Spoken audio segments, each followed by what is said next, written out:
Chris Christie.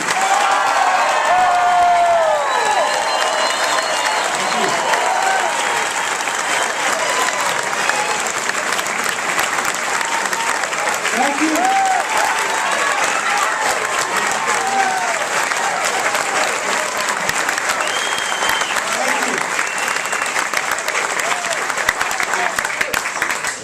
It seems like I haven't been in Ohio in a while. I'm glad to be back. I'm really happy to be back in Ohio. And, well, I love I don't know who said that, but I love you too. Was it Haley? Well, man, I wouldn't be governor without Haley, so everybody knows I love him. Listen, this is what it's all about now. You can feel it. And I was saying to my daughter Sarah, who's with me today, I said, doesn't it feel that?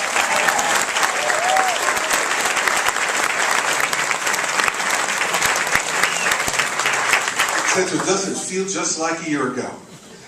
When we got on the ground here in Ohio, it feels like it felt in New Jersey a year ago.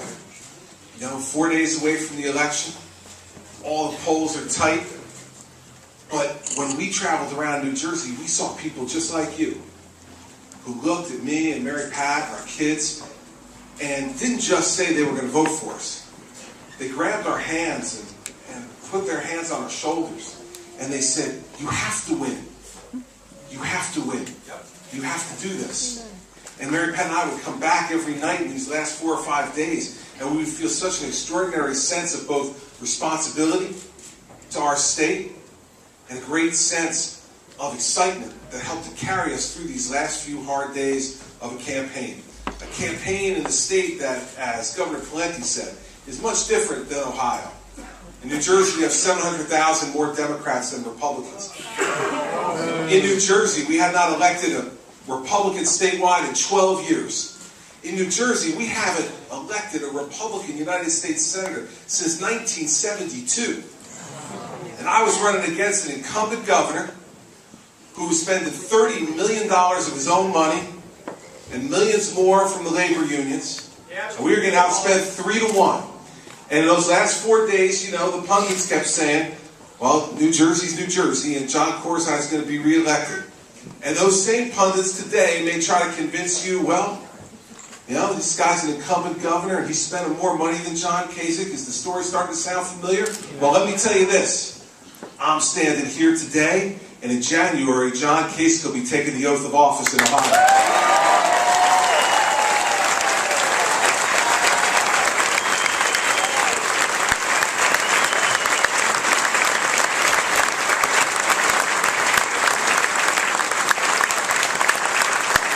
You know, now they're telling you, well, Kasich can't fix this. He can't fix it. He said this big budget deficit he's going to inherit.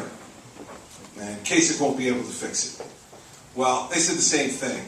In New Jersey, we inherited an $11 billion budget deficit on a $29 billion budget.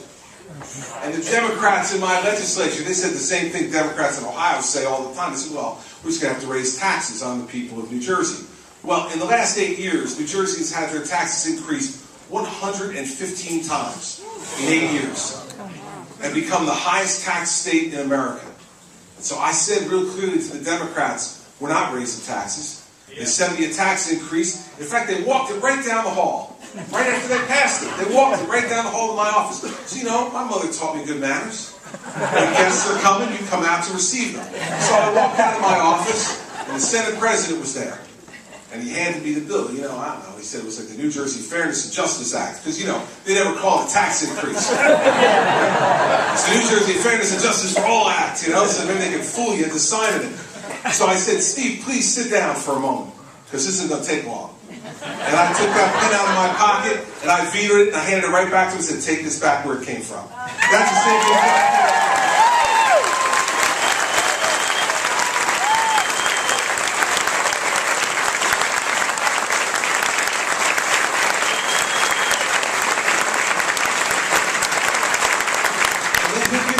Hard work and balancing the budget.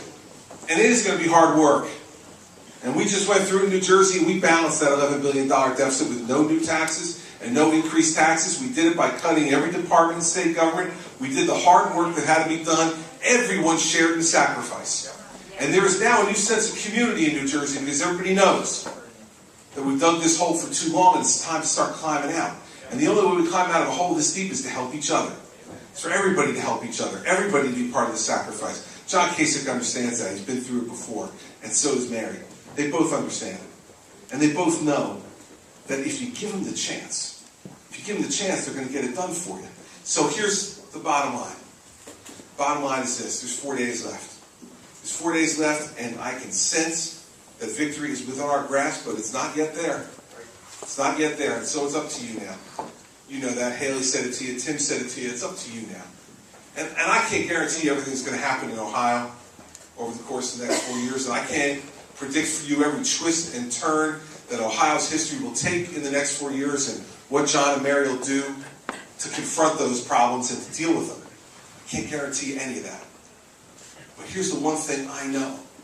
The thing I know from knowing John Kasich and knowing Mary Taylor, that they, every day, that they are governor and lieutenant governor, they will make you proud.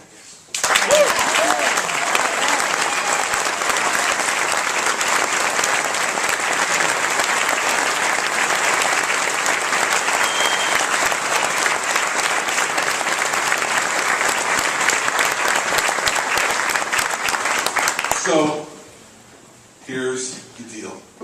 It's up to you. And I'm going to be watching now. I'm going to go back to New Jersey. Sarah and I and the rest of our family, we're going to be sitting in the governor's residence on Tuesday night. We're going to be watching TV, and we're going to be very interested in what's going on here in Ohio. And I know you guys are all nodding your head at me saying you're going to do it, so I'm going to count on it.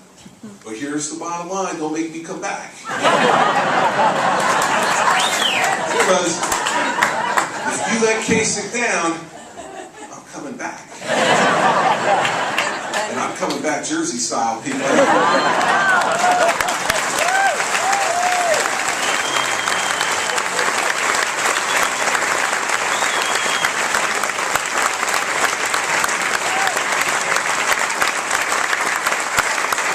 So get John and Mary over the finish line because it's